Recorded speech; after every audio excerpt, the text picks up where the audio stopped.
Mr. Vikram. Yeah, Shiva, we I think, but Sumana, you could have at least, I mean, during the break, you could have put up a pics of a few virtual samosa as well as chai. At least थोड़ा motivation Yes. के digital program है, at least थोड़ा बहुत Yes. digital digital Correct. digital chai. people will curse me, participant will curse me. अरे कलकत्ता, अगर कलकत्ता में programme हुआ होता तो then probably you would have treated us to some Bengali sweets. Absolutely. Huh? Very good sweets, samosas, everything. So in the meanwhile, most of you are attending from the plants or from your houses. Still that 30%, 40%, 50% is in work probably. Most of you. Office, plant. Most of us would be at our workplace, I think. We really envy you, Amit, as well as Mustafa. All of you are at the plant or the office. You are really making us jealous. Yeah, truly. At least this is one program where most of you are all at the office. Really envy all of you. Hope we will also be able to get back as soon as possible. Yeah, Even too much today of I'm in virtual is office. also Shiva, I not came great. to office today. Sorry? I am also in office today, Shumana. Oh, that's great. Good. The irony about work from home is that once you go back from office, then work from home starts. So it's a double whammy, actually. But still, that was at least, it was a good one. At least there used to be some sort of a semblance, but now with the entire thing going topsy-turvy. Anyway, we'll go back now to the model. So thanks a lot. So Sumana will serve those digital, I would say, chai and samosas tomorrow. So with that, we will start with the 6-box model. Yeah, sure. Okay. So this is what is the way that the model looks like. No great change when you are looking at those of you who had applied, let's say, a couple of years back. The look and feel in terms of the structure, broadly, it is the same. No change, the same 6 boxes. The only small change what you would see, the difference, though not in the visual, is in that employee well-being and engagement, where there is an additional, I would say, category of inclusion that is come up. This came up during our deliberations when we are trying to rehash the model. More about it when we get into that criterion 4. But before we go into that, let us try to discuss a little bit on the structure of this model. Now, as you know, 6-box model, and there are certain themes that are there in the model going by whatever is written within those boxes. And there are also many of these lines, arrow marks, etc. And also there is a box that is colored in a different way. What are your views on the construct of this model? How do you decipher this model? I mean, each one of you are free to share your own imagination. I'm not trying to look at a perfect answer, but it is more about I'm trying to look out for your views on how you perceive this model, and then let us try to go around it and try to build a consensus. Okay. So it starts with the leadership. All the enablers have the. Yes, please go ahead. Yeah. I don't know. Just going by that, it starts with the leadership. So it begins with that, is what I perceive this to be. Begins with leadership. Okay. That's right. Next, Amit says everything is geared towards results. Shubhadeep says that, what is it? It has also got this, all the enablers have got equal weightage. That is right. Next, Akhil says lead and lag indicators. Okay. Then surprised at the percentage allocation for leadership. Should be more, I believe, is what Navneeta says. Okay. Next.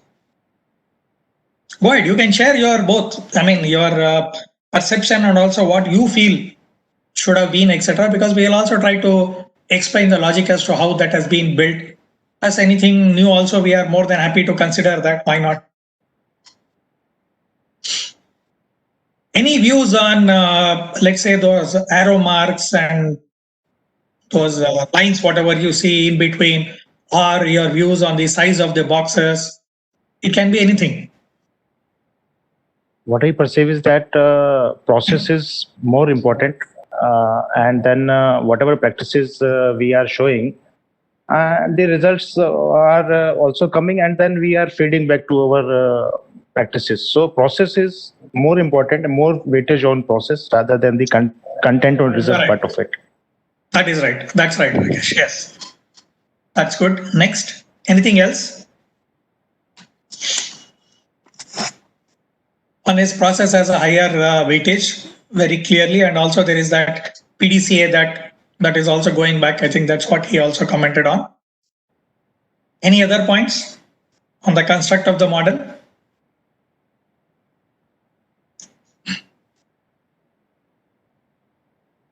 Nothing much. Few more things. There are quite a lot of things. I mean, at least I've got more than 6 to 8 points that I would want to share. But I'm surprised that I only got one is on leadership and the second one was on that process versus the result in terms of the relative weightage. Anything more than that?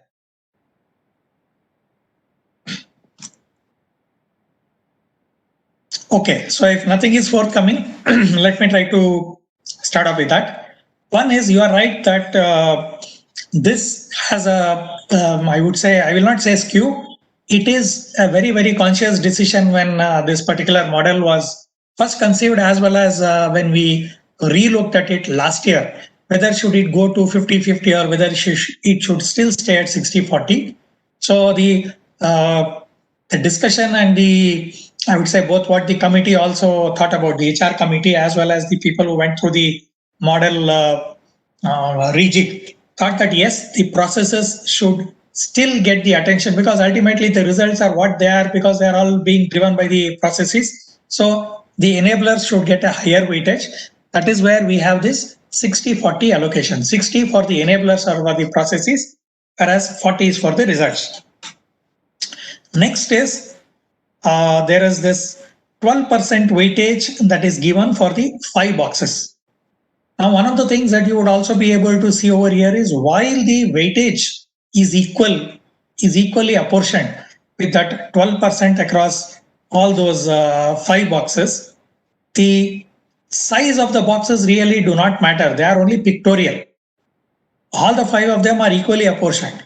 Now you must also say, you might also that, so then why is it that box number 1 and that process ka box, why are they the same?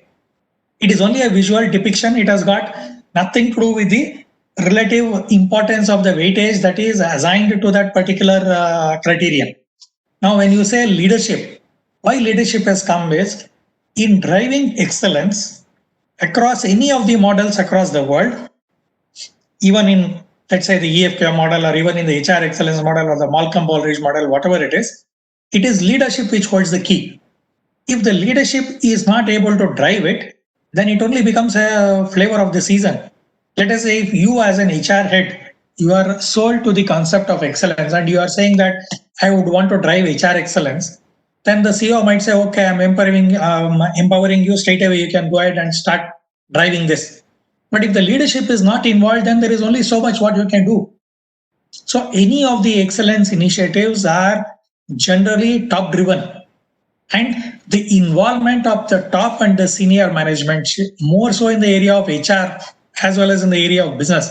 Ultimately, it is about trying to look at the vision, or in HR excellence, it is also trying to look at the culture, what you are wanting to set in the organization. This is always taken from the top management. It is more of a top-down driven as to what sort of an organization you are wanting to be and how you are wanting to be seen. So the leadership drive becomes extremely important, and that's where leadership is at the forefront. Next, just for academic discussions, it was good enough that if leadership needs to drive leadership, processes and results, a 3 box could have been enough, or 1 box which says process and results, that could also have been enough. So what is the need for 6 boxes? That is also a question. Ideally, the answer is yes, there could have only been 2 boxes. on process box, on result box. Fair enough.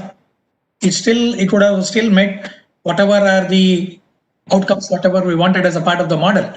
Or even if there were to have been 3 boxes also, it is still good enough. But there was a logic behind creating these 6 boxes. Logic went like this. One is leadership driven. So the leadership focus had to be given. That's where the leadership box came in. The second thing is strategy is central to whatever we do and whatever we act. Ultimately, what are we trying to achieve? We are trying to achieve the goals of the organization. Since this is an HR excellence model, what we are trying to look out is to get the outcomes whatever we wanted. So the outcomes is driven by what? It is driven by the HR strategy. So HR strategy is central to anything. That's the reason why strategy finds its place bang in the middle. Next comes the box of the learning and development, and then the people well-being. Now, why this learning and development? Now, over a period of time, the word training has now been taken over by the word development, L&D. It is not just a change in the word, it also signifies quite a lot of things. When you are saying learning and development, it means that you are realizing what is the power of learning and what is the power of individual development as well as the development of the organization. Earlier, if I look at from training, many organizations changed the name to T and OD, training and organization development. Now the T and OD has gone, now it is more of L&D. While in many PSUs even today, the I think HRD is different, and then there is, I don't get the correct word. There are a few other ones who look only into the training portion of it. So the names could be different. Training department could be different, or the HRD could be different. But let us try to look at the meaning more than the names. Names might have been there because of legacy or whatever reason. But the intention over here is because the business is changing, the developmental needs of the organization is also changing. Developmental needs of the people are also changing. So it is not any more pertinent that, okay, I try to put up a calendar and whether people like it or not, they need to attend, they will give the names. Those things are a thing of the past now. Now it is experiential learning. It is about learning on demand. Whatever you want, yes, I would want this. I would want to learn this at a time at my convenience. And business models are also changing left, right, and center. So L&D also needs to be agile in terms of trying to help the business grow and helping people to gain those competencies in those new areas. That is the reason why L&D appears as one standout box. Next, people well-being and engagement. Strategy is to achieve the outcomes, but if you want to implement the strategy, who are the people who are going to implement? We might say, processes, if you are trying to do it, fine, the results will come. No doubt processes will drive results. But who are the people who are supposed to drive the processes? Whether are they engaged? Whether are they empowered? Whether are they into it? That is where people engagement will become, or the employee engagement will become very, very important.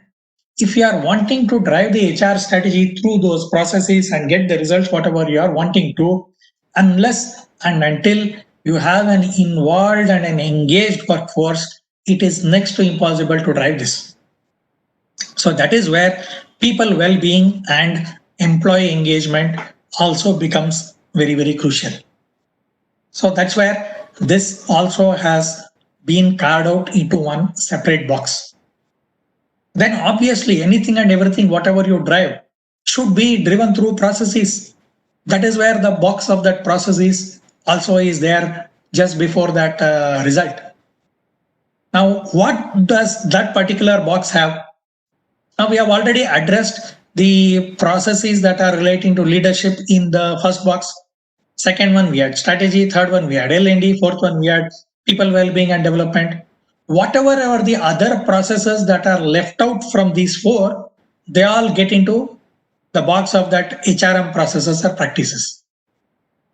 That makes it complete, and all these processes are the ones that drive results. That is what is the last box of that results.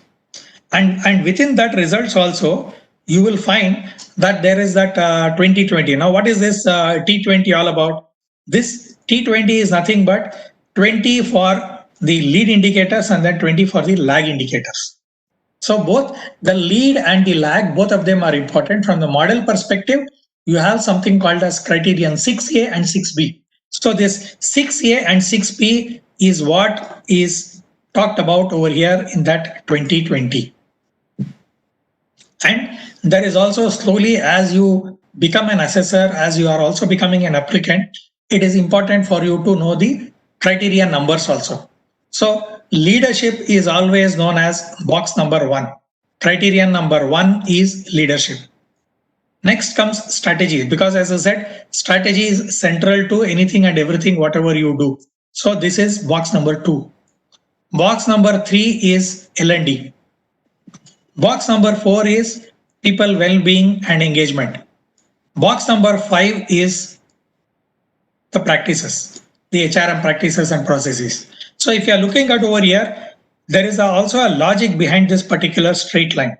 Leadership drives strategy, strategy drives processes, processes drive results. So here what you are seeing is a straight line relationship, with strategy being the most important one, where and how to do what to do. So where to go is determined by the strategy. How you do is determined by the process. But as I said, one of the other thing which is also very conspicuous in this is you will also see these arrows. Now, what is this arrow telling you? These enablers are driving the results, meaning to the results are not happening by themselves. The enablers are driving the results. That is where you will see that this arrow is driving this arrow. While the enablers are driving the results, there is also one more line. This line runs all through. What does it talk about? It talks about review, learning, and innovation. Now, what does the word review mean? What does the word review mean? Anybody can type out in the chat box, or maybe you can open up your mic and then share. What do you mean by the word review? How can you review? Any thoughts? What do you mean by review? If you are looking at this 6-box model.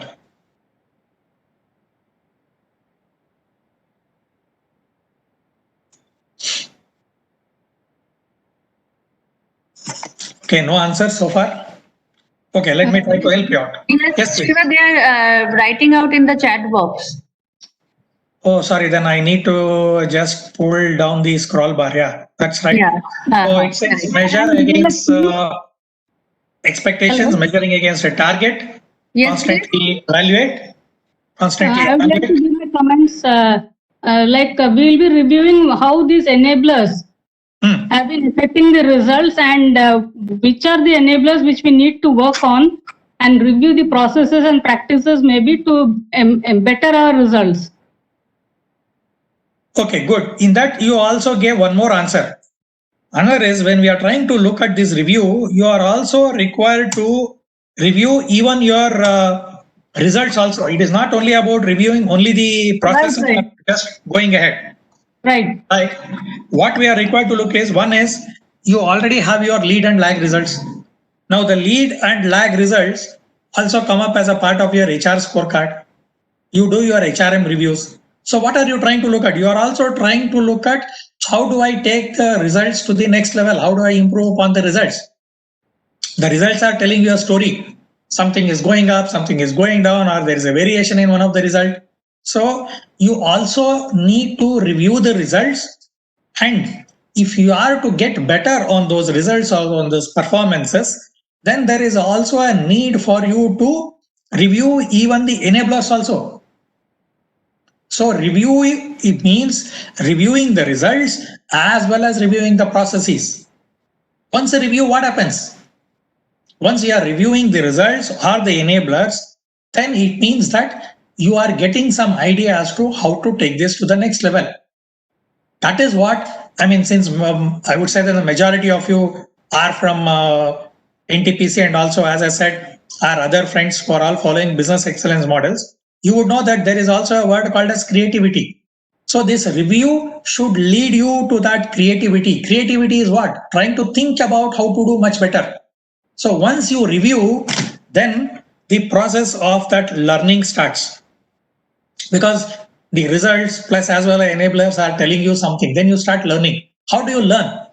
Learning can be enabled by results, they can be enabled by benchmarking, by subject matter experts, by training, by consulting, by audits, by assessments. So there are so many ways by which you can learn. So once you do the review, you learn either because of internal triggers or external triggers. So this learning should help you to go ahead and make the change for that improvement. That improvement is nothing but that innovation. And one more thing that I want all of you to remember is, when we are saying the word innovation, innovation does not necessarily mean that it has to be breakthrough or it has to be linked to some monetary value. Not really. Even a process improvement is also an innovation.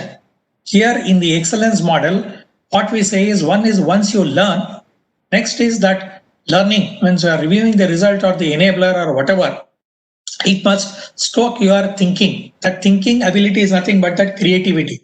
That creativity should lead you to innovation.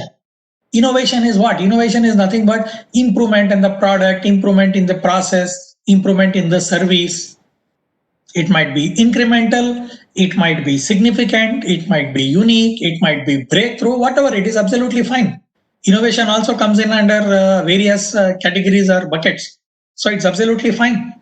So review, learning and innovation. So if you are trying to look at your management framework, it is almost very, very similar. Whatever we are trying to talk about, enablers driving the results and then trying to look at the feedback of that review, learning and innovation, this is nothing but the PDCA. So essentially the model is driving you towards a PDCA.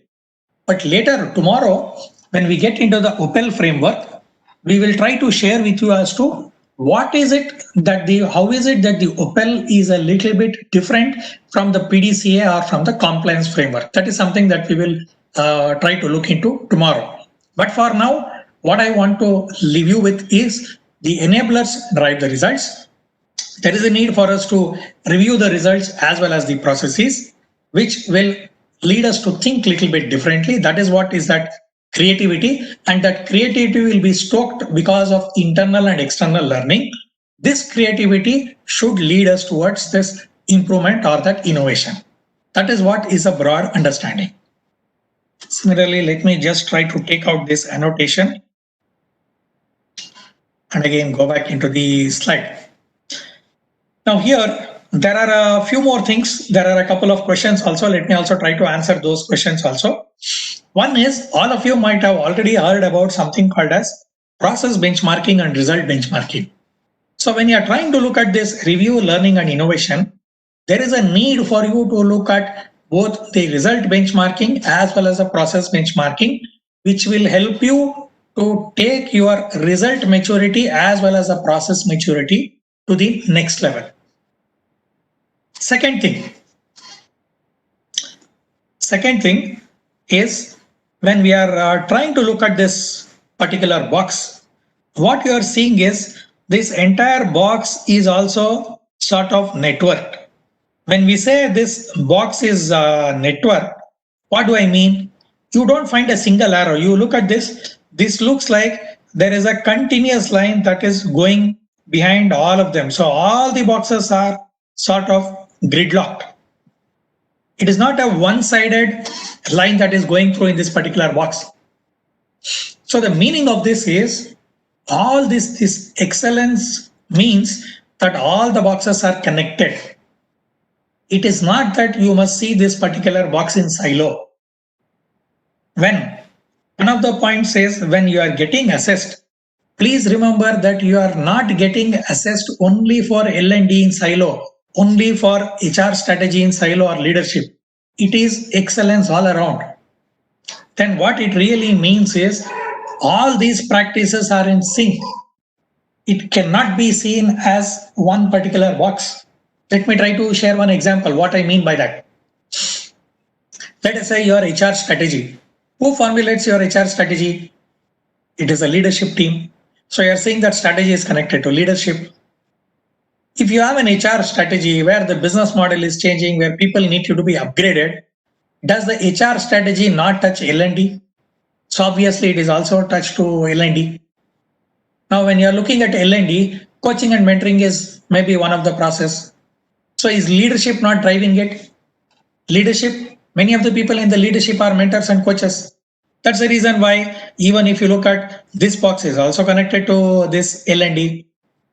Similarly, when you want to implement the strategy is implemented. If people are not engaged, empowered, involved, then there is no way that you can implement the strategy. So here, if you're looking at HR is also linked to well-being and employee engagement and inclusion. Now, don't leaders drive improvement activities? It is actually the leaders who also set up the agenda with respect to inclusion and many others. So leadership is also connected to this. So when you are looking at L&D, is L&D not helping your people to perform much better? So obviously it is linked to processes. Strategy is also linked to processes. If your people are taken care of well, if they are engaged, then obviously you are going to see that they communicate much better, their performance will be much better. So due to which it has also got an impact on this particular box. So the point what I am trying to communicate is when you are looking at this HR excellence model, all the boxes are connected seamlessly. The more and more you understand about the model, believe me, you will be in a much better position to understand excellence as a holistic subject. And the power of the interlinkages is also such that you will be able to see that even in any document, if you read the BPCL document, or maybe tomorrow when you create your own document also, you will be seeing that there are a lot of what we call as cross linkages. There is no need for you to talk about the same thing at each and every place. That is saying leadership, you have talked about succession planning or capability building. Now capability building also comes in L&D. You don't need to talk about it again. You can say, please refer section 1. Or let us say you are trying to talk about well-being and inclusion. You have talked about some portion of inclusion in leadership because it is top driven. So you can always cross-refer that. Or you are trying to talk about inclusion again in recruitment, which comes in box number 5. So not a problem, we can make a cross-reference. So the way that the model is structured is, it is distributed all across these 6 boxes. Believe me, this excellence models, any excellence model for that matter, whether it is Baldrige, whether it is TBM, whether it is the EFK model, the HR excellence model, you take any model, all these models are something like a Bhagavad Gita. The more and more you read, the more and more you understand. There is no end to it. Somebody might have done 10, 50, 60 assessments, but still when he goes to the next assessment, he will keep learning something new. He will look at it in a different context. That is what is the power of the model all about. So that was some intro about the model and the interconnections. So I think Nagma, I have talked about it on the recap. In case if somebody wants any clarification, please do open up your mics. I'll be more than happy to, share something that you have not understood or something that you have missed out. Right? Yes, please. Any questions so far? On the conceptual model, any questions? This is Vijayalakshmi. I just got disconnected in between. Could you please explain why this 20% is written separately in the results box? Well, as such, it is only 40%. Why we have given it a 2020 is just to share with you that this 40 constitutes 20 from the lead indicators and 20 from the lag indicators, both of them. Okay, thank you. More about the lead and lag a little bit further. We will also talk about it as we go ahead. Or maybe even now also we could finish that. Let me see what are, So let me try to finish off that lead and lag also right now. When we are looking at results, there are 2 categories to it, 6A and 6B. 6A is more about the perceptions, whereas 6B is about the performance indicators. Now, as people who are driving excellence within the organization, you may have in your organization, you might be using only the word of a KPI. But today, since all of you are getting into the HR excellence program in a formal way, and you are also trying to understand the language of excellence, it would be much better for you if you try to understand the logic of the lead and lag. What is the power of the lead and lag is, let me first try to give the differences between a lead and lag, even though I'm sure that you would be knowing it, but just for the sake of a small recap. Lag indicators are those which you measure only once in a while. Just give me a moment, let me just close the door. I'm not too very sure if you are hearing a dog barking.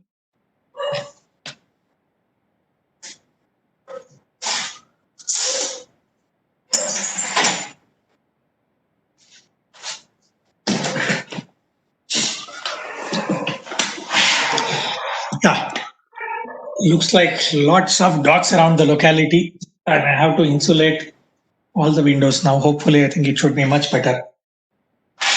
So, when we are trying to look at the lead and the lag, there are two basic differences. When we say a lag indicators are generally outcomes or perceptions. They take some time to be formed. You can't get an impression about me only based on the 2 hours, whatever so far I've talked about, what we have discussed with you. If you want to form an impression about me, you will probably wait for 4 or 5 days, or probably after this program, maybe try to recollect whatever I said, whatever it is, then you will form a perception. So perception does not happen. You will not be able to gauge perceptions immediately. So outcomes as well as perceptions are measured after some time, not immediately. And generally, these are to the opposite of this is a lead indicator. Lead indicator is something that can be measured, or you have the data at any point of time, right at your fingertips. For example could be the number of incidents, number of accidents, number of suggestions given, or number of people who are present on a particular day. These are not perceptions. These are hard data that is available to you at any point of time. Whereas lag indicators or outcomes, you will take some time to measure. Like, for example, employee satisfaction survey. You don't do an ESAT every day. You do a ESAT only once a year or once in 2 years. You gather perceptions only once a year, or you do a dipstick once in 6 months, but you don't do it daily. So generally the lag indicators, when it comes to perceptions particularly, they are also called as voice of the stakeholders or the voice of the people. Whereas lead indicators are termed as voice of the process. Voice of the process, voice of the stakeholder. Perceptions or outcomes can be presented under 6A, and sometimes business outcomes are also presented under 6B. But for a vast majority of the indicators under 6B, they are all lead indicators, something for which data is present at any point of time. Now let me also share something on the implementation portion of it over here. Whenever you are designing any, I'm sure that all of you represent HR. Each one of you are leading a particular practice. Somebody might be looking at L&D, somebody might be lead for maybe employee engagement, somebody else might head training, L&D, anything. So each and every process, your first job is to put in not a lag indicator, your first job is to put in a lead indicator. What is the voice of your process? If you are the lead for training and development, how many training programs have I developed, or how many I am going to deploy for this year? How many faculties do I need for doing this? So if I do this, how many people have so far have attended the training program? So you are also having some lead indicators at any point of time. So a combination of these lead indicators will also lead you to a lag or an outcome. For example, as an L&D head, you might say that my outcome or my target as an L&D head is I want to achieve on an average 3 or 4 man days of training by the end of the year. Now, if you want to achieve an outcome of 4 man days per year, there should be several lead indicators. You must have planned several training programs, and many people should have attended. Only then that average will come to that 4 days per month. And whenever we are trying to look at the lead and lag, please remember that there is no dictionary for lead and lag. You have to create your own dictionary. It is a mix and match of several indicators. To get one lag indicator, there may be more than 3 lead indicators that are required from that particular process. And that is what distinguishes an assessment from an audit. In an audit, you can have a very clear measure. Yes or no, I'm doing this or I'm not. But whereas in an assessment, I told you that it is a little bit different. So if you want a particular outcome, then you must mix and match the indicators. In fact, the right metrics to get the right outcome. Then if you want to achieve a certain business outcome, it may be that it is a combination of 2 or 3 lead indicators also. So it is essentially what we are trying to derive over here is a cause and an effect relationship. Let me try to explain this with one more example. If you want your, let us say, employee satisfaction to go up from 80 to 85, what is it that you will need to do? Because your ESAT is a combination of so many different factors. Maybe the more number of open houses that you have, the more leadership talks, more leadership breakout sessions that you have, or the more involvement forums that you have. These, if they are going in the right direction, then there is a likelihood that people perceive that HR is a true enabler, and at the end of the year or whenever during the dipstick survey, when you are conducting that survey, then people are likely to give you a thumbs up. So as an HR facilitator, you must try to look into the correct mix of which of the indicators, if you are trying to control and if you are trying to do well, how is it going to impact my outcome? So your outcome will become a lag indicator, and the ones on which you need to do well, on which you need to have your control, those will be your lead indicators. But just for your consumption, the lead and lag measures you can't have a KPI or a library exactly. You will have to determine on your own. What could be a lag for you could be a lead for somebody else, because each one of you, your outcomes will differ. So for your outcome or for your lag, you must determine what are the lead indicators. Or many of the organizations use a different terminology. They say that outcome-based KPIs and driver KPIs. Driver KPIs are nothing but the lead, whereas your outcome KPIs are nothing but the lag or the outcomes, whatever you want. So an organization is not driven by lead and lag. It is driven only by KPIs. But as HR professionals, you must make that understanding or that clear distinction between a lead and lag by trying to identify and correlate based on the cause and effect relationship. So that is what is on that lead and lag. More about it when we get into the BPCL case study, wherein we will have many more examples, wherein we will try to understand that to have much more clarity as we go forward.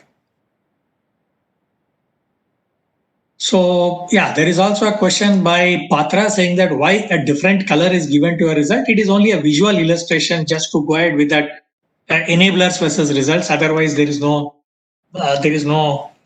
I would say, reason for a different color. It is only enablers and the results, nothing much.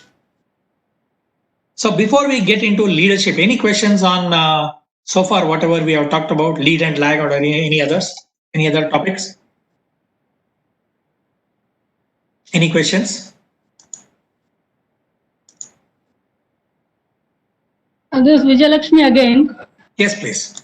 Sometimes being in HR, we have to be a little strict and maybe to enforce discipline.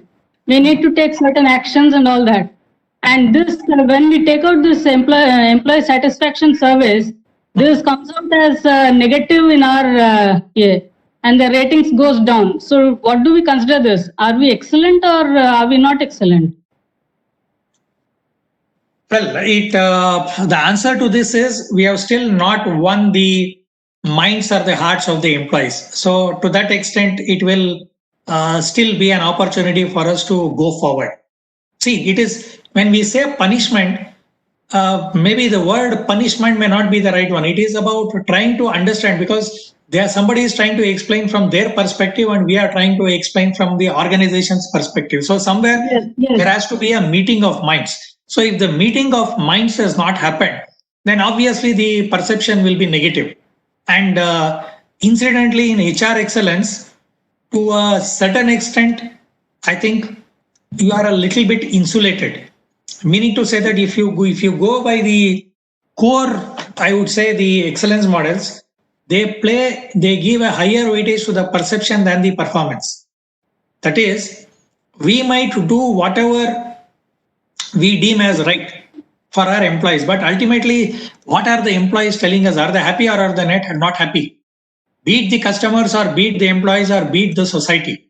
Ultimately, perceptions have more weightage than the performance indicators. So that is where winning the hearts of the people is a challenge that always the HR fraternity need to be, 2 steps ahead of it. And ultimately, that is what is the decider or the outcome of excellence. Certainly, do you think a part of a little bit of emphasis on the organization's perspective also needs to be taken? Yeah, it is there. So it is, see, as an organization, we might feel that we are doing everything right. But if the people do not buy that, then if there is no meeting of minds, then ultimately the objective will not be good enough. We will not be able to achieve our objectives. Ultimately, it is a battle of perceptions. The perception should certainly win. If you are looking at let's say, of course, now in the new EFK model, it is changed. But whether you go to any of the excellence models, perceptions will always have a higher weightage than the performance indicators. Meaning to say that as HR, we might think that we are doing all the right things for the people. But if people are not buying that argument, somewhere then we are wrong. Maybe I will like to state we are doing everything best for the organization. But are people thinking the same? But it may not be, because all that decisions that we take for the organization need not be always employee friendly. Or may not be friendly as per the employee's perspective, but it is required for an organization smooth functioning.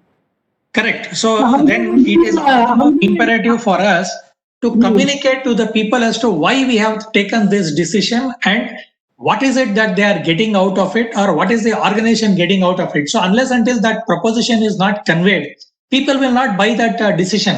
Then obviously, if people are not happy, then the engagement levels are low, then obviously the productivity and the other things will also go low, certainly, because it has got an effect on the business outcomes also.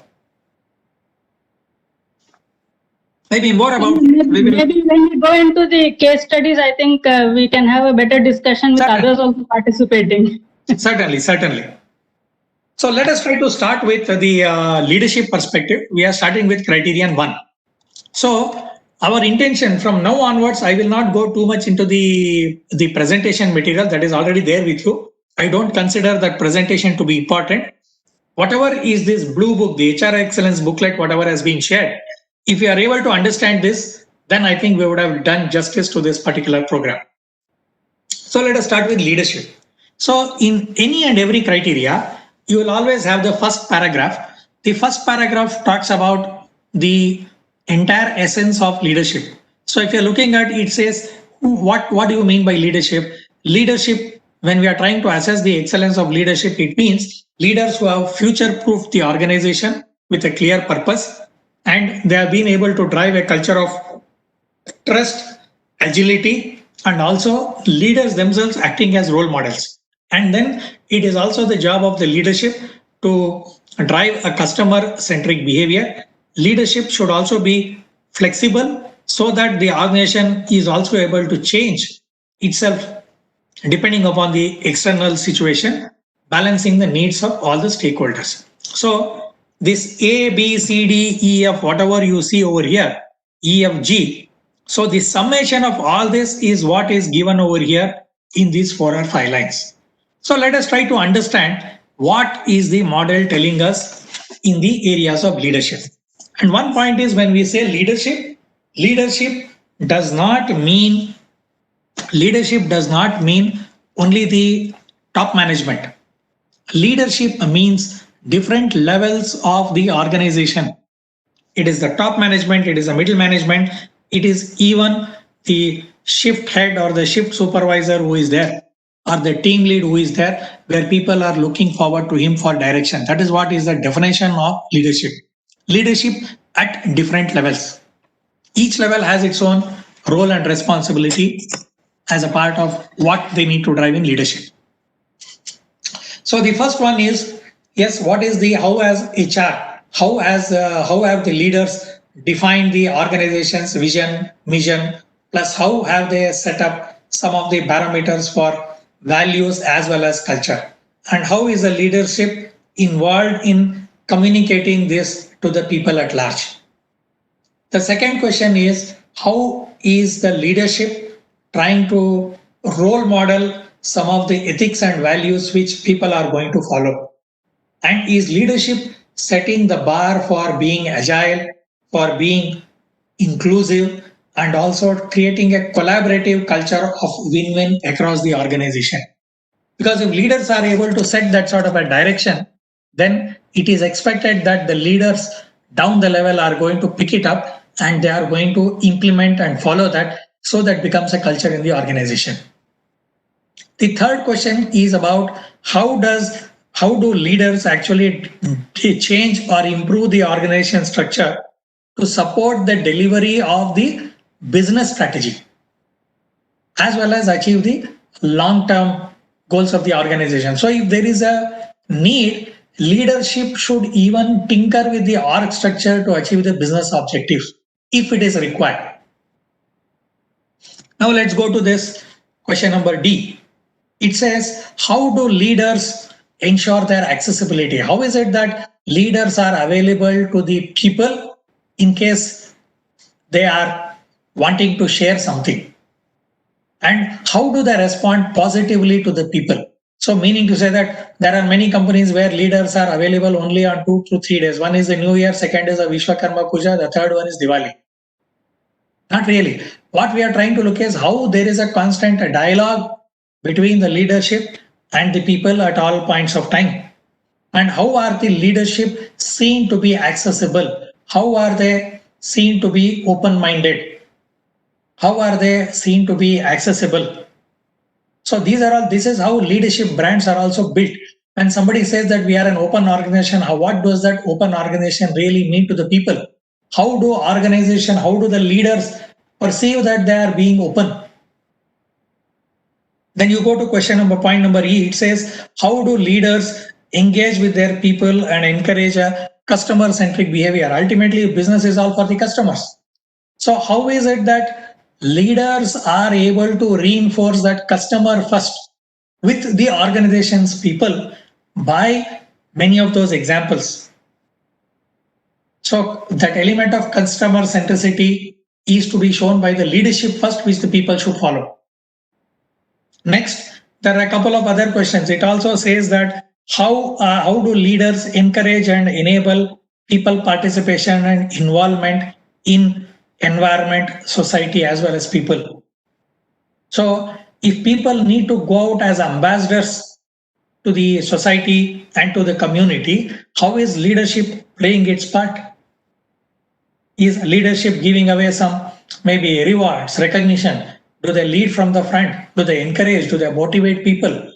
Those are all the questions that come up in this point number F. Similarly, the last one is about, while if people are doing all this, is leadership recognizing them? Are they rewarding them? Are they being talked about in the different forums? So these are all some of the questions what you see in the leadership criterion. Now, many of you, since you said that you are also applicants, you want to know how to write questions, how to write or respond to all these questions, both as assessors and applicants, let us try to give you one more, I would say, input. Please do not look at this model criterion as question and answers. It is not an absolute need that you must answer question A, B, C, D, E, F, G exactly in the same way. This is not an examination paper. There may be certain points that may not be applicable to you. Or it is quite possible that for more than 2 questions, one process may address that. That is fair enough. We are not looking at a question and answer session for each one of them. What you are required to share is how is it that as an organization, what do these criteria mean to you as NTPC?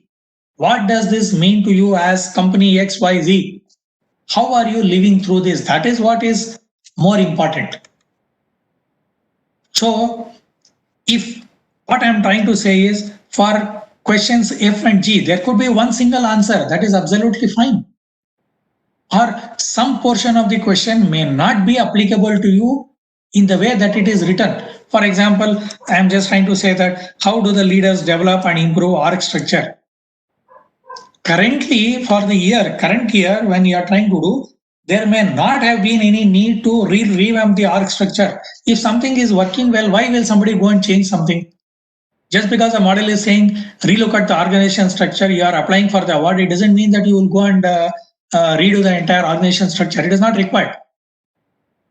So what is required is what does this mean to you, and does this make sense? And if it makes sense, only then you comment on that. And the other point that I would also want to strongly put is, please see, it says our areas to be addressed may cover. It is not saying shall cover. It is saying may cover.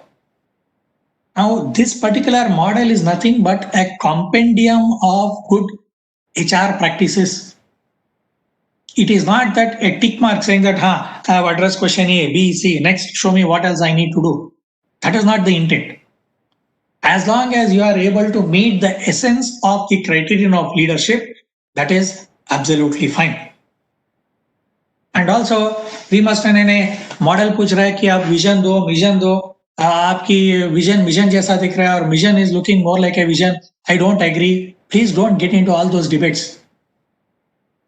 A company is the best judge to know where it wants to go and what is it that it wants to serve. So whatever the organization has given as the vision and mission, that is sacrosanct. As an assessor, our job is only to look into how the organization is doing justice to that. We must not say, ye acha nahi dikh raha hai, this should have been there should have been here. No. Where is it that the organization is wanting to go? Where is it that it is wanting to be seen? What areas it is wanting to work? That is good enough for us. We must not make any comments on the other thing. And also, when you go to an assessment, it is quite possible that some organization might say that I have a HR vision, or many organizations may not have an HR vision at all. It is okay. Model is not saying that you must have an HR vision. Model is only saying that you must have a vision. So if some company has developed an HR vision, if it is their choice, it is okay. Just because the company does not have an HR vision, it doesn't mean that you must beat the company down saying that आप HR excellence assessment के लिए apply कर रहे हो, so HR vision होना ही चाहिए. That is not right. We must not insist on that. As long as HR knows what is it that it is wanting to do, where is it that it is wanting to go, that is more than enough for us. And in any assessment, we are not looking at the compliance to the questions whatever are given. We are looking at to what extent it is applicable and how the organization is doing justice to the essence of the criteria. That is what is more important, rather than trying to look at a question and answer approach to all the criterion requirements. Any questions so far on the leadership portion of it?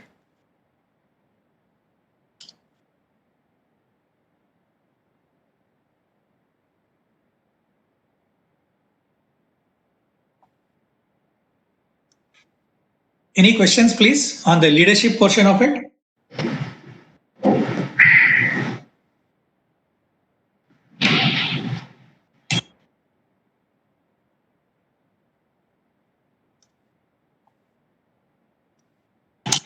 Anybody can unmute, yeah. Anybody can unmute and ask. NTPC, I'm asking, I hope this is not an overhead transmission for you. I hope all of you are understanding it. Please, you can unmute and speak, participants. Either you can unmute or you can also put it across in the chat box. Anything is fine.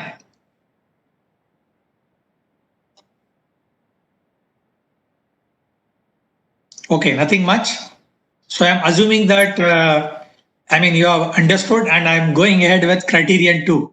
But in case of any questions, please do go back into this, and even tomorrow morning when we restart the session, we can still have a Q&A on criterion 1. Shiva, just before closing, I think Mr. Ziaur Rahman was for some time out of the audio. So if you just can repeat what he's asking, he has written it in the chat box.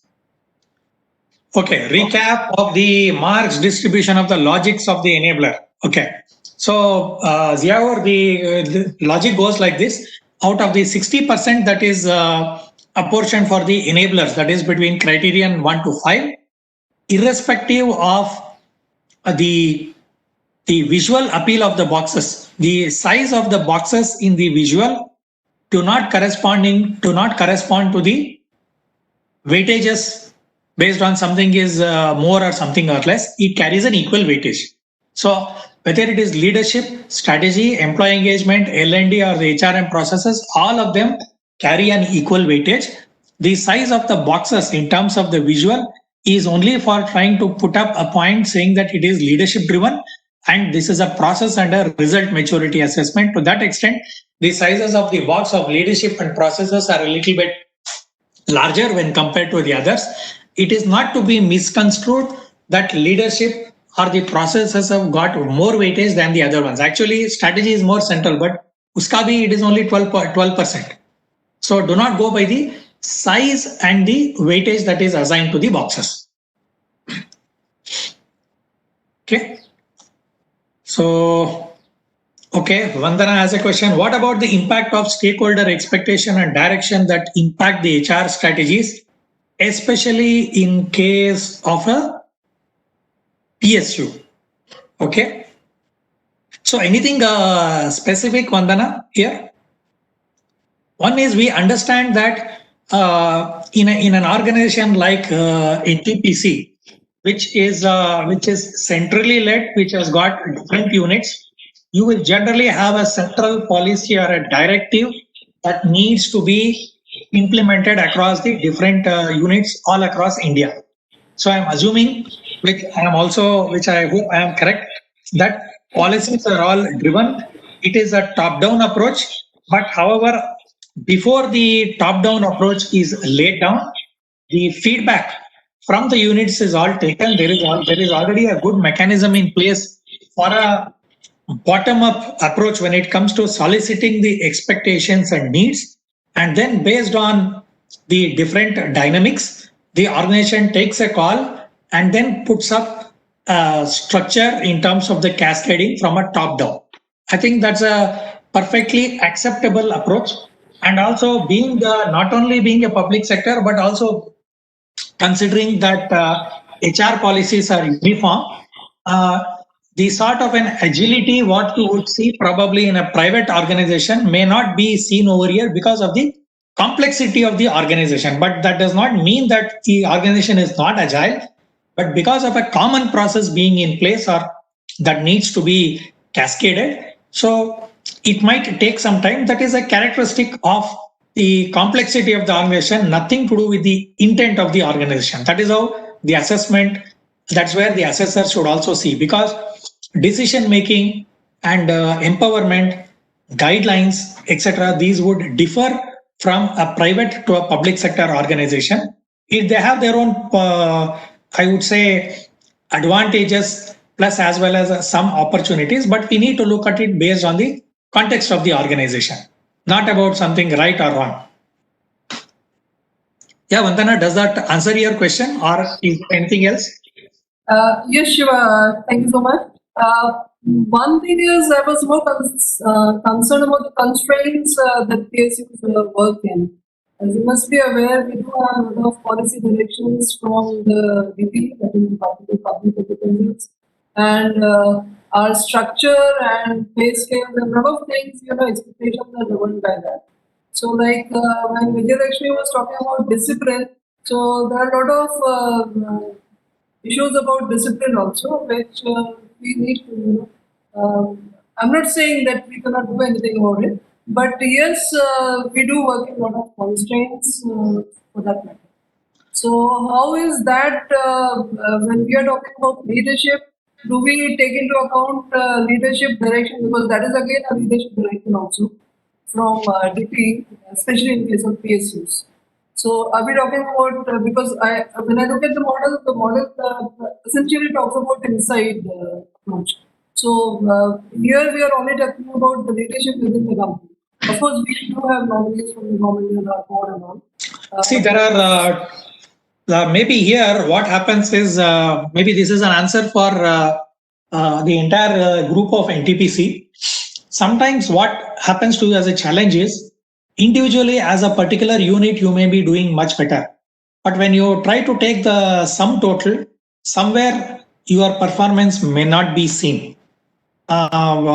Here when we are trying to look at, of course it is only an observation and then I would say an award administrator's dilemma, as well as the challenge of an assessment that I am trying to bring about. Now, it is up to you to decide whether you are wanting to apply as a whole organization, or whether you are wanting to apply as a unit, or whether you are wanting to apply as one particular sector. When I say sector, for example, the HR practices in, I'm assuming, I don't know, because I have not visited NTPC for a very, very long time, and I'm not regularly in touch with, like in many of the other PSUs. So pardon my understanding. Like for example, you have got gas-fired units, you have got coal-based units, you have something else. So for each and every one of them, the characteristics or the workplace environment or the ambience, workplace ambience, etc., they would all be different. So while the policy is at an apex level, when you are trying to look at the implementation, there could be a few challenges. There could also be some amount of tweaking that is there, that is done at the unit level, or that is done at a particular, I would say, a sector. Let us say, as I said, it could be coal, or it could be wind, or it could be gas or turbine, or whatever it is. So one of the challenges when you are applying to the HR excellence as a whole organization NTPC, then you will have one difficulty. Both assessors also have a difficulty, you will also have a difficulty. One is you have close to 15 or 20 sites all across, and that is cut across different sectors as well as geographies. So when the assessor comes, he might visit some 2 or 3 places. The assessment team may visit 2 or 3, and it all depends upon the samples which they have chosen. And these could be representative samples which they have chosen based on their own discretion and the discussions what they have. Right or wrong, you might have suggested something, but they will also have a strong reason. It is a law of averages. If you apply as a whole organization, sometimes the OFIs might be diluted. They may not be very, very powerful, because when you read as unit A, unit B, unit C, I don't think this is applicable to me. I don't think this is true. But when the assessor has gone over there, that is what he has seen. To be fair to him, he has to give an actionable OFI. So, but the organization has applied as a whole. So sometimes while he has taken those unit specific examples, whatever he has seen as evidences, the OFI what he gives may not make sense to many of you. So this is the challenge when you are applying as an organization, and more so when the businesses are all varied. It is the same case has happened with many other large organizations of both IT, ITS, as well as many of the retail majors who have applied as a whole organization. The type of samples taken are something that is very high scoring, or some unit which is some unit or some location that is low scoring, the law of averages will pull down the score. So And HR is also about culture. The culture in one particular geography or in one particular region could also be different. So many a time your scores may get diluted because of this. Somebody might get a benefit, somebody might get pulled down. So that is an answer, that is a call that you have to take as an organization, whether you are wanting to apply as one line of business or one particular geography or whether an individual unit, because ultimately HR is all about people, it is all about culture, and culture varies from business to business, unit to unit, and region to region. Next, let me come to a couple of other questions that both Vandana as well as I think one more of your colleague also asked about discipline, etc. When there is absolutely no problem when you are saying that you are wanting to drive a performance-oriented culture, there will always be some naysayers in the organization. Not everything will go exactly, or not everybody will be okay with whatever you do. There are certain elements when you say that you are wanting to put in such sort of a culture, a few people may not be happy. As a part of it, if you need to take them out of the organization, or if you want to, what do you say, put them aside and still go ahead despite your best efforts, I think as an organization, you must go ahead and do, because when you are trying to bring in a cultural transformation, there are no easy routes to it. And obviously, discipline is something that you can't compromise. But at the same time, one or two bad apples in the entire lot can also cause a havoc in the other one. So it might be required, it is okay to remove them. So when you are also trying to dissect the results of the perception results, etc., I think because of the random sample nature, I think all this will get, I would say, somewhere this will get normalized. But let us say when the assessors are having a focus group discussion, they might have a focus group discussion with maybe with the union. So somebody might speak against. So that really should not matter, because the assessors would have also done a deep dive or a deep study. They would have had a discussion with the CHRO or with the CEO, or they know what are the challenges. So they will also normalize their findings. They will not take whatever a person here or a disgruntled element is going to take or is going to share. He will definitely take whatever is valid, whatever is not valid, and because they have also seen many organizations.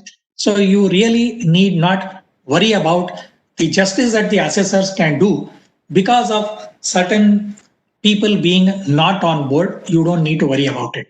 It's okay. Those will be taken care of as a part of the assessment. So let us try to get into the culture portion of it. Let's get into criterion 2, and then we will take a few more questions before we close the day. So coming to criterion 2, which is HR strategy. Now, HR strategy is the most important piece of any assessment. Even if you are doing a business excellence assessment or whether you are doing a HR excellence assessment, strategy is central to the entire assessment. Everything starts only from strategy and ends with result. That is what is the importance of criterion 2. So while it is leadership which will drive it from the front, but what determines an assessment as well as the outcome is the HR strategy. So that is where we say that strategy is central. So let's come to these questions of A, B, C, D, E, F, whatever is there in criterion 2.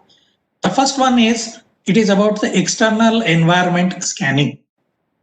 What sort of assessment does HR do when it is trying to keep its eyes and ears open as to what is happening in the external environment?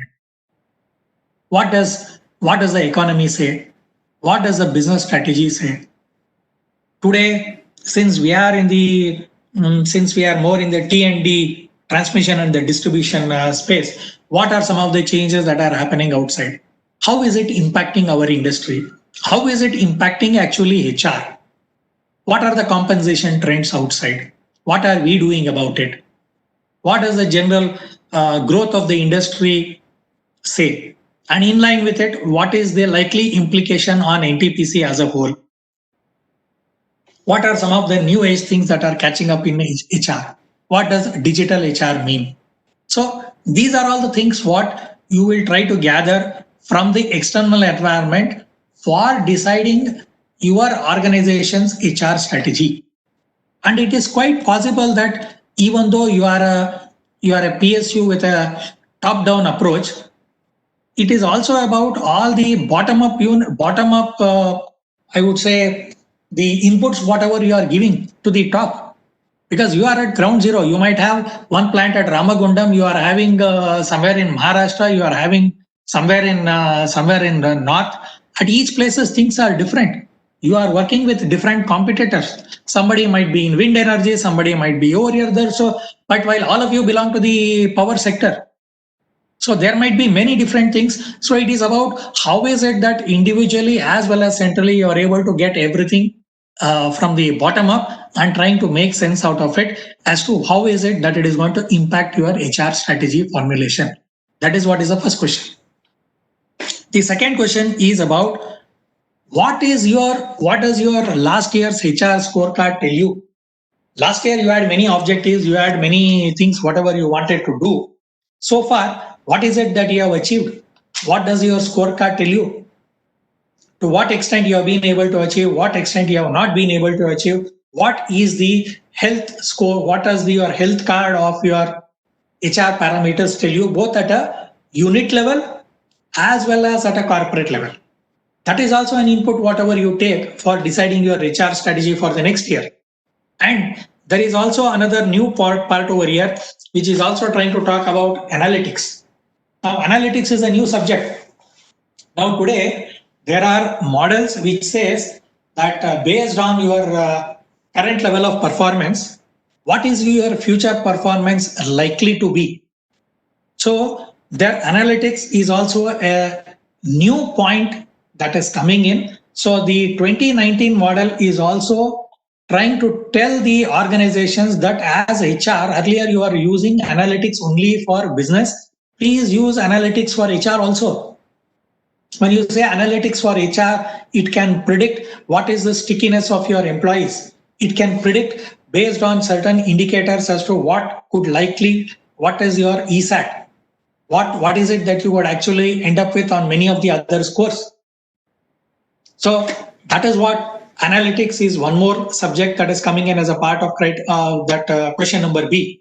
The third one is much more valid for an organization like NTPC, but may also, today we also have our friends over here from Tata's and also from JK Fenner. If you are from a corporate, then it also says that your HR strategy, how is it taking inputs from all the diverse business units, geographies, employee segments, what is the voice of your people, and how is this being considered as a part of your HR strategy? And how do you look into this for creating your immediate strategy, midterm strategy, as well as long-term strategy? That immediate, midterm, as well as the long-term could all be different based on the type of industry that you are into. For Priyanka, long-term may not be more than 2 years because she comes from a BPO sector. But for you, long-term does not mean 1 or 2 years. Things don't change in the power sector within 1 year or 2 years. This is where we must, as assessors, we must not become biased.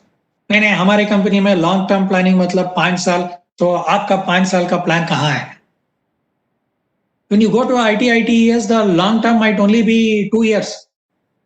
Short term might be 1 year. Immediate might be even 6 months, it might change. So this is what is the complexity of an assessment. We need to understand we must not go by our own bias. We must not go by our own understanding of our industry. You must understand what is the clock speed of each and every industry, each and every applicant when you are going out to do an assessment. That is what is point C. Point D, it talks about, and even in C, there are a couple of other things. It also says that how as HR, you are trying to set up clear goals for objectives for agility, innovation, sustainability of the results, and how do you track your goals towards whatever are your final outcomes. And D talks about, do you have a list of your goals or outcomes, whatever you are wanting to achieve as an outcome of the HR strategy? Do you also have some sort of a scorecard? Have you kept in some key parameters wherein you are wanting to meet some targets, whatever you have set internally, and you are also comparing yourself with the best, and you are also wanting to move forward. So does your HR scorecard talk about a variety of metrics with targets as well as with comparisons? More about targets and comparisons tomorrow when we get into the OPEL framework. Going into the last 3 questions. So while you have designed an HR strategy, how are you cascading the HR strategy? How are you communicating it? More so it becomes, in fact, in the BPCL case study, there is also a very good parallel for you also as NTPC. How is it that the business HR, how are they able to cascade? How are they able to communicate? How are they able to stay in touch and create that balance between the unit plus as well as the corporate? How do you look at the progress of those goals? Well, you might have certain strategic objectives and outcomes, but any and every outcome will also have a risk of not being able to achieve. So what is the risk management what you have put in place? How are you de-risking your strategic objectives and your strategic HR outcomes? So do you have a risk management framework? How are you sure that you are going to succeed? Then the last question is also talking about what changes have you made in your HR strategy formulation process? When you say HR strategy formulation process, this is an overall one. What is the quality of the inputs, whatever you are taking? Have you relooked at it? Are there some things that you have taken out? Are there some new things that you have added? Have you made some changes in maybe in digitizing some of the inputs? Have you made some changes in the risk management planning? Maybe in terms of comparing yourself with whoever is much better. So these are all some of the points that are also there that the model is asking you to look at.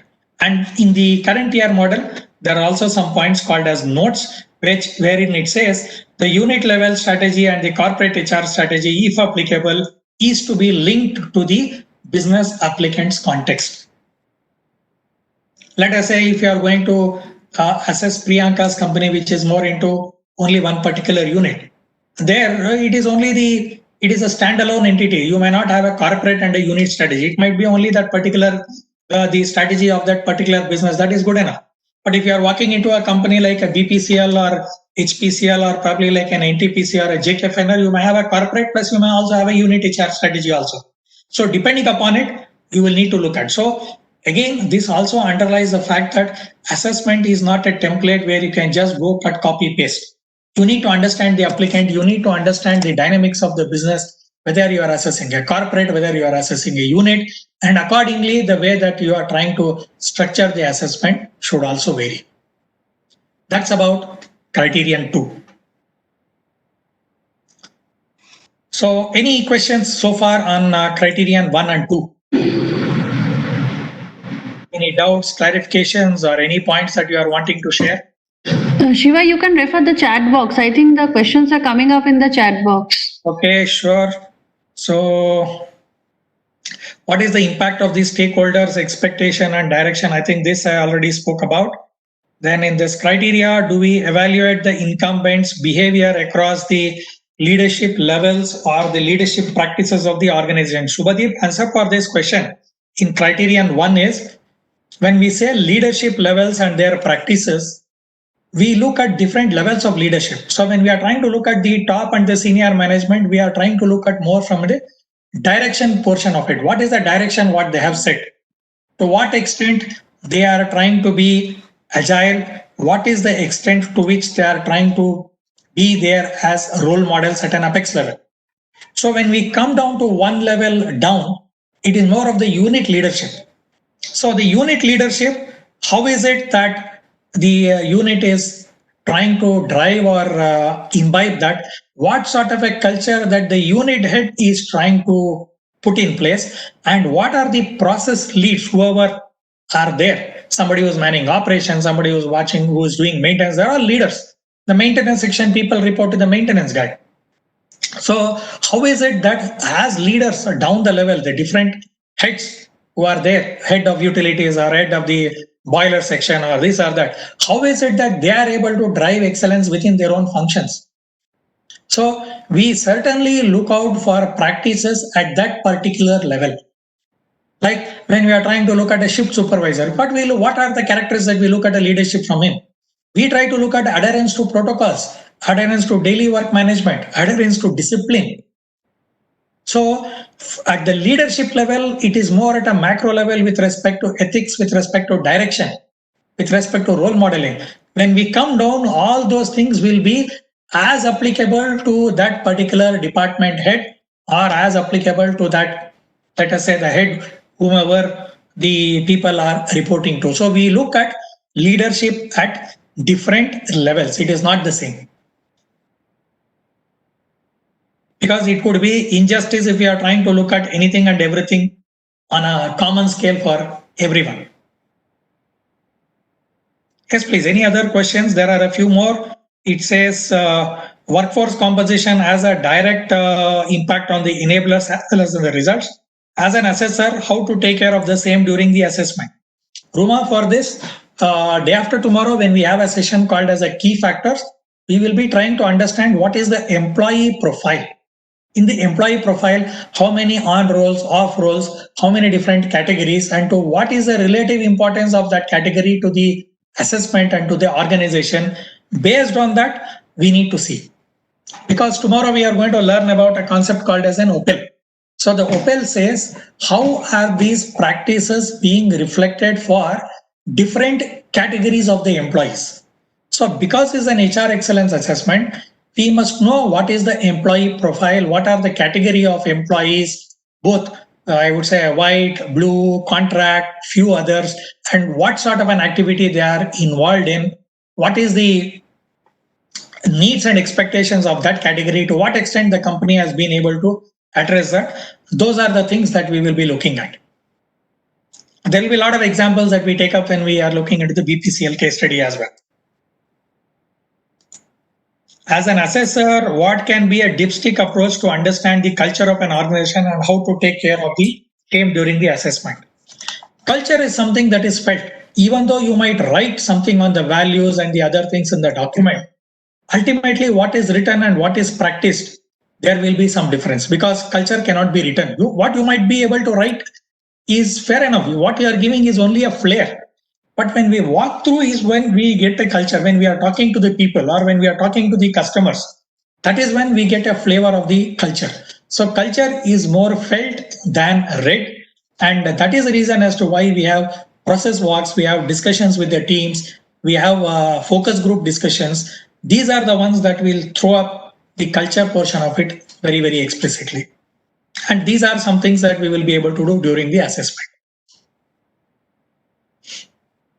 So next, any questions? Anything else? Shiva, I'm just taking a cue from the question that Shubhadeep asked.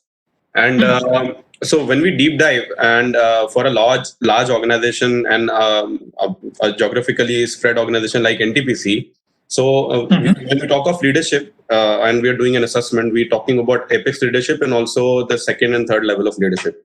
Now, more often than not, what happens is that the HR strategy, which is formulated at the apex level, is goes down, cascades down to the last level, and there are also inputs going, bottoms up.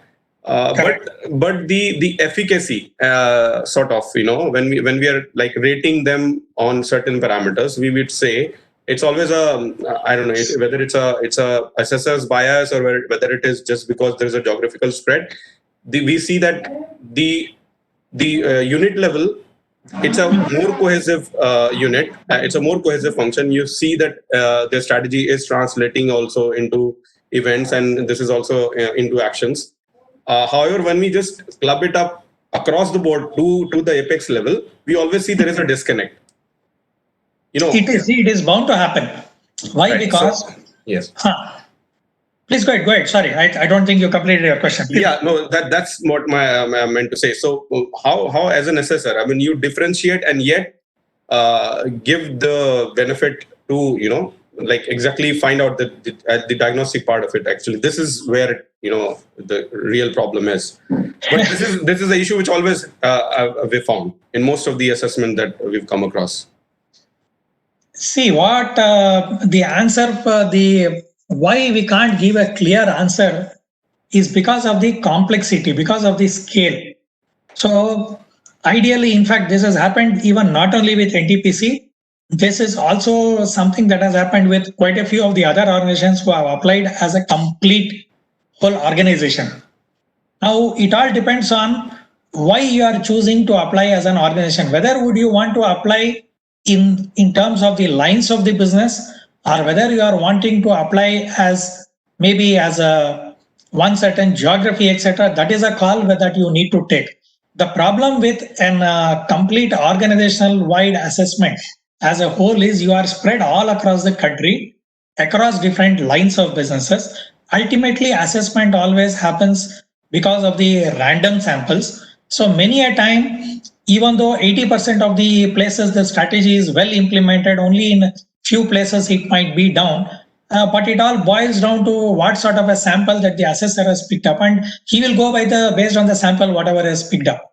So sometimes it turns out to be advantageous to the applicant, sometimes not. But if at all, if you choose to apply as a whole organization, then because that is a call that you need to take. The award admin is nobody to tell you that, but we tell you that these are all the pitfalls of applying as a whole organization, etc. Then if at all, if you choose to apply as a whole organization, we generally form a team that is not only with people. We would always go with a team of 6.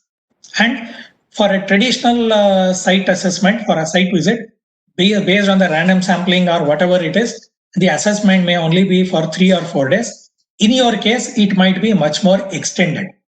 So again, the depth to which they go, the amount of synergy what they are able to see, etc., that is what will determine the outcome of the assessment. But it is very difficult to predict the outcome of such assessments to the satisfaction of the people who are driving. That is what is a challenge. Correct. I don't know whether this answer was very generic or it gave you the thing, but we do have the problem, like without taking names, there is even another organization which really felt that they were at some level, but they were not able to, get an outcome what they were expecting because of this sort of a complexity. Yes. So does the assessment process discount that fact? Because I mean, as a unit, if I go on putting the 30 units of NTPC and go on doing this assessment on individual units, the sum total will be put me into maybe in a bracket of say 600 or something or 700, whatever is the highest bar. But if I put it together and apply as a unit, there's always this bias which comes in, and it just I'm always falling short of that. So this is so does the assessment process discount that fact, or is there some way that we discount this fact that it's a organizations which is so geographically spread, there is so much of differentiation of businesses, but unfortunately the assessment does not discount that Mustafa, because they go only based on the sampling whatever they were taken, and also the sampling will be based on the judgment of the senior assessor and the team. They might take something across one in north, south, or east or west, or they might say that this particular line of business contributes maybe close to 60% on a Pareto. Let us try to take 2 units of this and another one. So due to this law of averages, the score would tend to get pulled down. But always the challenge is when you are applying as a whole organization, the risk of a lower score always exists. But when you are going across to one line of business or one unit, because the actions are also very, very specific, and somebody else's activity does not impact you to that extent, whether you do well or you don't do well, the answer will be very clear. And the assessors also to give a feedback will be much more action oriented. But this is always a dilemma between the corporate versus a unit level or a business line assessment. And there are no easy answers to this. Okay, I got it. Yeah, thank you so much. But what we say is, even though I said that I will not take the names, but there are a couple of examples where we have seen that, let us say, an automotive line of a certain large group, they decide that even though they have got around 40 business units, which is all across, let me try to take the name also. I mean, there is nothing wrong. Let's say Tatas want to apply. They will never want to apply as a group. Correct. Because they are into chemicals, they are into software, they are into there's pesticides, they are into something to do with retail, then the assessment would not make any sense whatsoever. So whenever they apply, they will say that either the IT or the ITES will get into the assessment, or only the chemical sector businesses will go into this thing, or only the retail will get into. Then it makes much more sense, because retail practices, whether you go to this, there, whichever places, it is the same.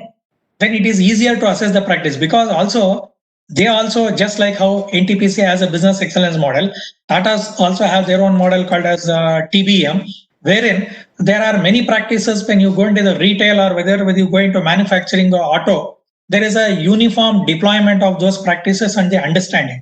So both the assessors as well as the applicants, both of them will be in that comfort level. They will be able to see that in a uniform way. So there is no ambiguity in terms of that sort of an assessment. So this is a call that, as NTPC corporate, you may like to look into. What are the advantages, disadvantages? Maybe also reason out with your coordinators and speak to a few of your erstwhile senior assessors. Then decide what is the best way to go ahead and then take the assessment. All right. This is a typical corporate versus, even I'm not saying this not only with the, I would say with the public sector, even with some of the private sectors. Again, without taking a name, there is one business group which has got around 10 to 15 different business units in one compound. And all of them, it is a private entity, but they are all into different businesses. Now they have got a corporate HR and they also have a unit HR. But one is into engineering, one is into defense, one is into retail. The HR practices would totally differ, or even the people needs and expectations totally differ, even though the salary, etc., they are all the same. But the vibrancy in the other drivers of engagement, etc., they are totally different in each and every business. So sometimes it becomes exactly. That's the point. An assessment.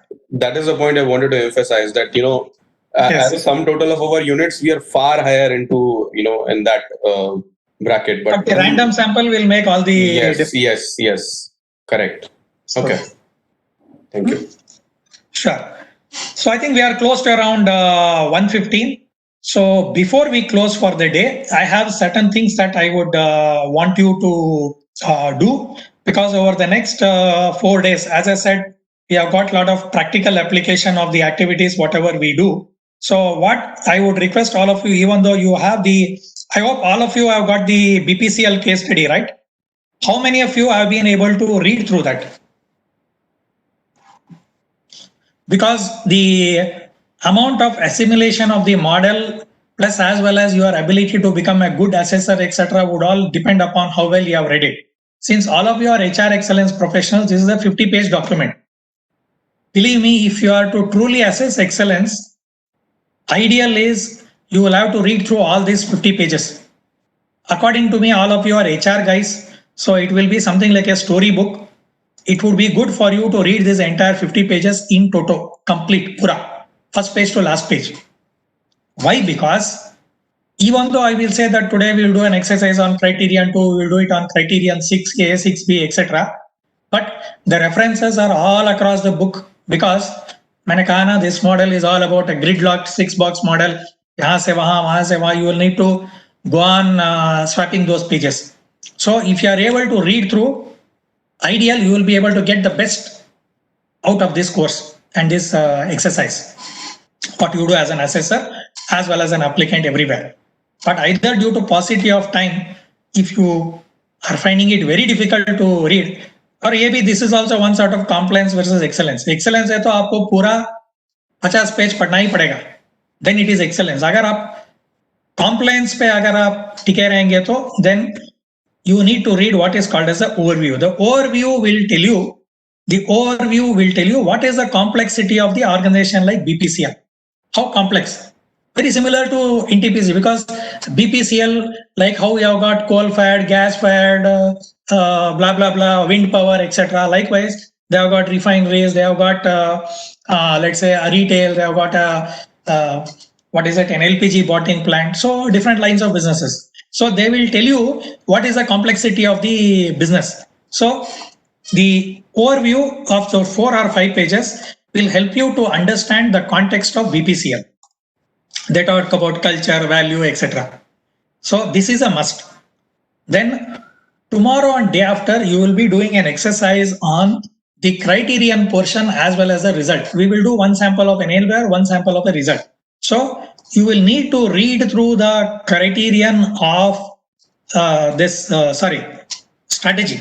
So strategy starts from, where is this? It starts from some page, okay, let me come down. Yeah, it starts from page number 15. So from page number 15 to whatever section there are, it is somewhere around 5 to 6 pages, you will need to finish criterion 2. Similarly, there is also something on results. So result criteria, we will be doing criterion 6B, that starts from page number 45.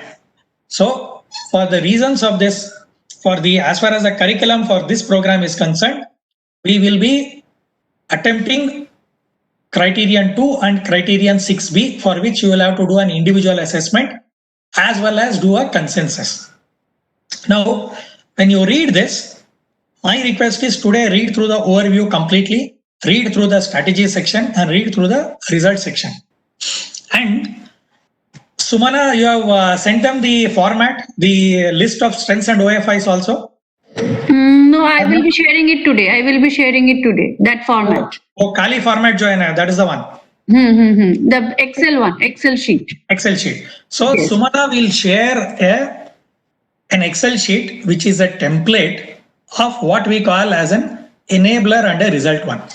Now, what is the outcome of an assessment? One is a criterion 2 padenge, whatever BPCL had said. Now, criterion 2 of the model tells you that A, B, C, D, E, F. The criteria is telling you something and the BPCL is saying something what they have done on that. So you need to read through what the criterion requirement, you need to read through what BPCL is doing, and then don't worry too much about the OPEL and all that. There are certain areas where they will be doing well, that becomes a strength. There are certain areas which they will not be doing well, that becomes an OFI. So you will need to write it down in a small paragraph in that Excel sheet. How to go about writing, etc. You have our courseware. Sumana, the courseware, the PPT is shared, na? PPT is shared.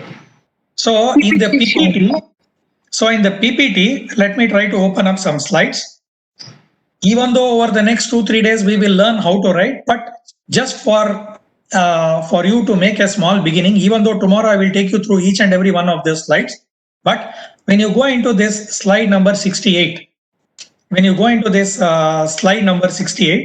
it will tell you how to write a strength. So it is nothing that it is there in one small paragraph.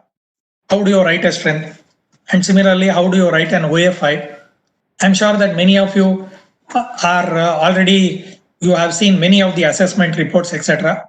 So it won't be too very difficult is what I am assuming. But nevertheless, make an attempt to write a few strengths and few OFIs and keep it ready and send it across to me. So I will repeat, Sumana will send you a blank Excel sheet, which will have a result template, which will have an enabler template. Result template, don't worry. Read only the enabler template. You don't need to worry too much. Read criterion 2 of the BPCL case study. Read the criterion requirements of the model. They will be doing some things good, few things they will not be doing good. Whatever they are not doing good will become an OFI. Whatever they are doing well will become a strength. Just note that down and then send it across to me on an email. And as I am saying, we will redo this exercise also because you will keep learning as to how to do this much better. And let me also show you, share my email ID. Here is my email ID. I hope all of you are able to see my screen. It is k.r.shivakumar, SHIVA, kumar@cia.in. You can send me a mail. Tomorrow I will share as to what is it that you have done, how is it that you will be able to do much better, so that you can refine based on tomorrow's discussion and also something that I am going to share based on whatever you have done. This is the activity that is there for you. Read the overview, read criterion 2, look at the template, fill in that in whatever way you can, and just send it across to me over a mail. well within today night so that tomorrow morning I can do some collation, because program is starting at 10 o'clock. If you send it at 8 o'clock or 8:30, बहुत मुश्किल होगा. So if you are able to send it across late night, at least I can burn some midnight oil and put all of them onto one slide, and then I can share that with you tomorrow morning. So we are at 1:20 now, so we will stop for the day. So thanks a lot for having come over, and then we will look forward to meeting you tomorrow morning. Right? Thank you, sir. Yes, Shiva, yes. So have a great day. I know still only half day is remaining, but still make the best out of it. Thank you so much. We'll see you tomorrow. Good. Thank you. Thank you. you.